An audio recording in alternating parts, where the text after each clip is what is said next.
So ஒரு காமனாக இருக்கக்கூடிய பிரச்சனையை பற்றி நம்ம இன்னைக்கு பார்க்க போகிறோம். அது என்னன்னா தைராய்டு. எவ்வளோ காமன்னு கேட்டிங்கன்னா, ஒரு 10 பேர் வரவங்கள்ல பார்த்தீங்கன்னா 3 பேருக்கு 2லேருந்து 3 பேருக்கு இந்த தைராய்டு பிரச்சனை இருக்கலாம். ஸோ தைராய்டில் 2 விதமான பிரச்சனைகள் வரலாம். ஒன்று கம்மியாக சுரக்கிறது, அதான் ரொம்ப காமன். ஒரு 90% சொல்லலாம். அது வந்து பார்த்தீங்கன்னா ஹைப்போதைராய்டுன்னு சொல்லுவோம்.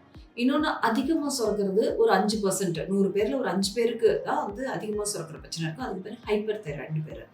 ஸோ இப்போ தைராய்டு கிளாண்ட் வந்து நம்ம கழுத்தில் ஒரு பட்டாம்பூச்சி ஒட்டாம்பூச்சி மாதிரி இருக்கும்.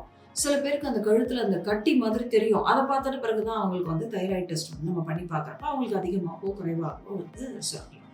ஸோ இப்போ என்னென்ன மாதிரியான அறிகுறிகள் இருக்கும் அப்படின்னு பார்த்தோம்னா, இப்போ தைராய்டு கம்மியாக சுரக்குது. அவங்களுக்கு பார்த்தீங்கன்னா அப்படி டல்லாக இருப்பாங்க. என்னால் முன்னாடி மாதிரி வேலை செய்ய முடியல, ரொம்ப லேசியாக ஃபீல் பண்ணுறேன், இல்லை பாடி வெயிட் கெயின் ஆகுது, முடி கொட்டுது, இது மாதிரிலாம் சொல்லுவாங்க. பசி எடுக்கிறது மந்தமாக இருக்குது, மோஷன் வந்து 2 to 3 days கூட தான் போகுது. இன்னும் லேடிஸ்னால் அவங்களுக்கு வந்து இர்ரெகுலர் பீரியட்ஸுக்கோ இல்லை பீரியட்ஸே வராது. ப்ரெக்னென்சிக்கு ட்ரை பண்ணுவாங்க, ப்ரெக்னென்சி ஃபார்ம் ஆகாது, ஃபார்ம் ஆனாலும் மிஸ்கேரேஜ் ஆகும். இந்த மாதிரியான பிரச்சனைகள் வந்து வரும். இதே அதிகமாக சுரக்குதுன்னா அவங்கள பார்த்தாலே நீங்கள் வந்து உங்களுக்கு ஏதாவது பிரச்சனையை ஏன் இவ்வளோ இழைச்சிட்டிங்க அப்படின்னு கேட்போம். அது மாதிரி வெயிட் வந்து ரெடியூஸ் ஆகும். கண் வந்து பார்த்திங்கன்னா அவங்களுக்கு ப்ராப்டோசிஸ்ன்னு சொல்லுவோம். கண் மொழி அப்படியே வெளியிலே இருக்க மாதிரி வந்து நமக்கு தெரியும். கழுத்தில் கூட அவங்களுக்கு கட்டி இருக்கலாம்.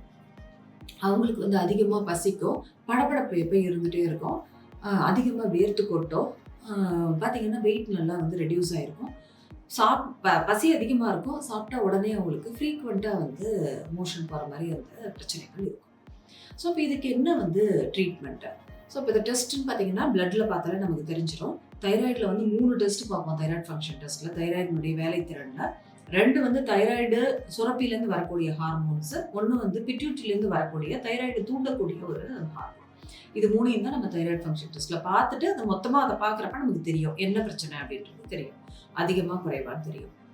இப்போ குறைவுன்னு வச்சுக்கோங்க, அது ஈஸியான ட்ரீட்மெண்ட்டு. தைராய்டு மாத்திரை, தைராக்சின் மாத்திரை இருக்குது, அதை போட்டாலே வந்து க்யூர் ஆகிடும். ஸோ உங்கள் டாக்டர் எப்படி சொல்கிறாங்களோ அந்தளவு மாத்திரையை கரெக்டாக போட்டுக்கோங்க. முக்கியமாக நான் சொல்கிறது, நீங்களாவே தயவுசெய்து மாத்திரையை நிறுத்தாதீங்க. மாத்திரை நிறுத்துறதுக்கு முன்னாடி கட்டாயமாக டாக்டருடைய ஆலோசனையை பெற்று அப்புறமா வந்து ஸ்டாப் பண்ணுங்கள். நிறைய பேர் வந்து தொடர்ந்து போடணும், அதனால நான் தைராய்டு மாத்திரையே போட மாட்டேன்லாம் சொல்லுவாங்க. ஸோ அது ரொம்ப ரொம்ப தவறு. ஏன்னா நான் முதலே சொன்ன மாதிரி கர்ப்பமாக இருக்கவங்களுக்கு வந்து தைராய்டு பிரச்சனை இருந்தால் குழந்தையுடைய மூல வளர்ச்சி கூட பாதிக்கப்படும். ஸோ அதனால் கட்டாயமாக தைராய்டு தேவைப்பட்டால் அந்த மாத்திரை போடுறதுனால ஒன்றும் பெரிய ஒரு பாதிப்புகள் எதுவும் இருக்காது. தைராய்டு இப்போ சப்போஸ் அதிகமாக சுரக்குதுன்னா அவங்களுக்கும் வந்து டேப்லெட்ஸ் இருக்குது. அவங்க அந்த டேப்லெட் போட்டாலே அவங்களுக்கு வந்து க்யூர் ஆகிடும். தைராய்டில் வந்து சில சமயம் ரேராக கேன்சர் கூட வரலாம். பட் தைராய்டு கட்டி இருக்குது அப்படின்னா அவங்களுக்கு அதில் வந்து அந்த எஃப்என்ஏசின்ற பயாப்சி டெஸ்ட் பார்க்கும்போது அதில் ஏதாவது பிரச்சனை இருக்கா அப்படின்றது தெரியும். Thank you very much.